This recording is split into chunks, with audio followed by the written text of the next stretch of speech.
हस्तिनापुर में रहने वाला मनोहर अच्छा इंसान था। पत्नी लक्ष्मी की मौत के बाद वो अपनी बेटी बेबी को अपनी मां के पास छोड़ता है। शारदा पोती का बड़ा ख्याल रखती थी। मनोहर हफ्ते में एक बार बेटी से मिलने आया करता था। एक दिन यूं ही मनोहर आया था।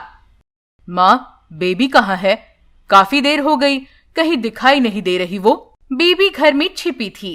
वहीं से मामा, मैं कहाँ हूँ, आप ही ढूंढ निकालिए, यूं बुलाती है।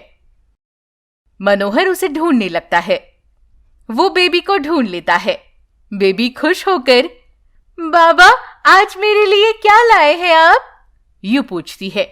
तुम्हारा पसंदीदा भुट्टा लाया हूं बेटा, ये लो। बेबी खुश होकर लेकर खा लेती है। फिर बाहर जाकर अपने दोस्तों के साथ खेलने लगती है। मनोहर और उसकी मां शारदा आपस में बातें कर रहे थे। बेटा, खेतों के बारे में क्या सोचा है? वही बात करने आया हूं आपसे मां। मैं मकई की फसल लेना चाहता हूं। सारा इंतजाम हो गया है। इस काम की पहल बेबी के हाथों करवाना चाहता हूं, इसीलिए आया हूं। कल सुबह उसे ले जाऊंगा, मनोहर कहता है। उसकी बातों से शारदा खुश होकर, ले जाओ बेटा, यूं कहती है। अगले दिन मनोहर बेबी को लेकर अपने घर चला जाता है। बेबी घर का काम करती है, तब तक मनोहर खाना पकाता है।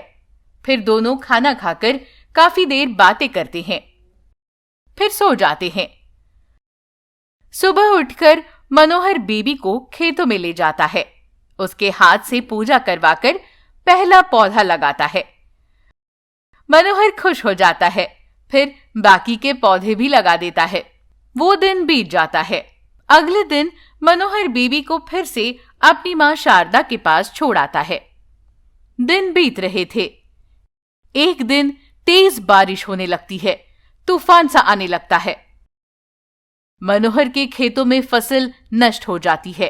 वो व्यथित होकर, हे भगवान, मैंने कर्जा लिया था इस फसल के लिए। सोचा नहीं था कि ऐसा कुछ होगा। अब मैं क्या करूं? मेरे पास और कोई रास्ता नहीं है। कुछ ही दिनों में कर्जदार उसे सताने लगते हैं, पैसे की मांग करने लगते हैं। मनोहर अपना घर बेचकर कर्जा चुका देता है। फिर वो भी अपनी मां के पास चला जाता है। मां को सारी बातें बताता है। मां, मैंने घर बेच दिया है। फसल के लिए कर्जा लिया था, वो चुकाने के लिए, और कोई रास्ता नहीं था मेरे पास। बस उस गांव में अब 2 एकड़ जमीन के अलावा मेरा कुछ नहीं बचा। व्यथित होकर मनोहर वहां से चला जाता है। खेतों की हालत देख उसका दिल टूट जाता है। खेतों में काम करने का उसका मन नहीं होता। वो उसी गांव में मछुआरों के साथ मछलियां पकड़ने जाने लगता है। मछलियां पकड़कर उन्हें बेच वो पैसे जोड़ता है। कुछ दिन ये व्यापार ठीक ही चला। बाद में शारदा की तबीयत बिगड़ जाती है। वो मनोहर से, बेटा, अब मैं कामकाज नहीं कर पाऊंगी।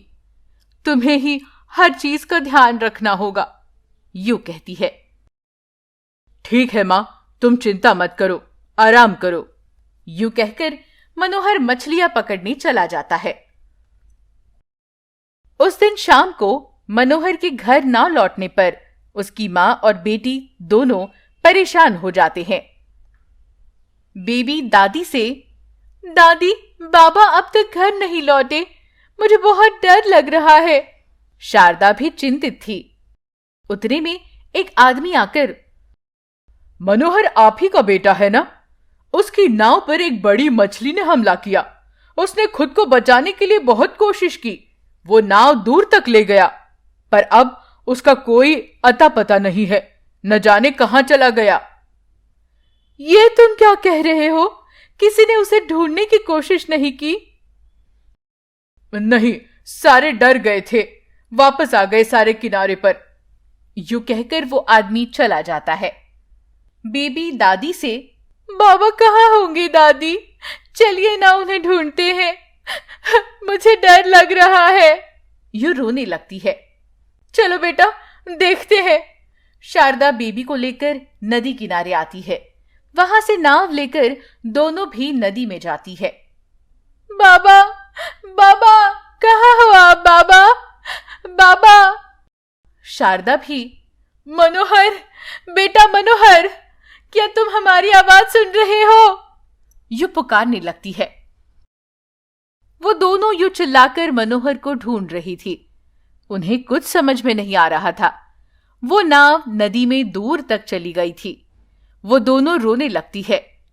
दादी, बाबा कहाँ है? माँ को बचपन में ही खो दिया मैंने और अब बाबा नहीं मिल रहे। भगवान जी मेरे साथ ही ऐसा क्यों कर रहे हैं दादी? ओह नहीं बेटा, ऐसा मत कहो। हे भगवान, कहाँ है मेरा बेटा? यूं शारदा रोने लगती है। उतने में उन्हें दूर एक बड़ा सा पौधा दिखाई देता है। वहां एक नाव भी थी। वो देख बेबी दादी से, वो देखा आपने, बड़ा सा पौधा और वहां एक नाव भी है। बाबा उसी नाव में होंगे दादी, नाव घुमाओ ना, वो उस तरफ घुमाओ ना, बेबी कहती है। वो दोनों उस पौधे के पास जाती है। मनोहर उस नाव में था, बेहोश था। शारदा उसे पुकारने लगती है। बेटा मनोहर, उठो बेटा, देखो मैं तुम्हारी मां हूं। बेबी भी, बाबा उठिए ना बाबा, यूं चिल्लाने लगती है। तब उस पौधे से आवाज आती है। अभी यूं शोर मत करो, उसे विश्राम करने दो। यह आवाज सुनकर दोनों अचरज से देखती है। कौन हो तुम? ये तो मकई का पेड़ है, पर यहां कैसे आया? मेरे बच्चे को क्या हुआ है? वो बेहोश क्यों है? शारदा यूं सवाल पूछे जा रही थी। तब वो मायावी पौधा, बताता हूं, सुनो, मैं एक मायावी पौधा हूं, कई सालों से यहां पर हूं। ये आप ही का बेटा है ना? एक बड़ी मछली इसके पीछे पड़ी थी, मैंने ही बचाया इसे। वो डर के मारे बेहोश हो गया है। उसे कुछ नहीं होगा, आप चिंता मत कीजिए। कुछ देर आराम करने से सब ठीक हो जाएगा, वो पौधा कहता है। शारदा रोते हुए, सारी मुसीबतें हमारी ही किस्मत में क्यों है, यूं कहती है।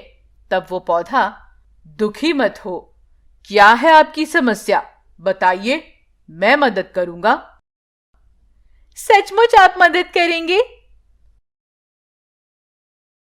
हाँ हाँ, जरूर मदद करूंगा, बताओ तो क्या हुआ। तब बेबी कहती है, मेरे बाबा ने मकई की फसल लगाई थी।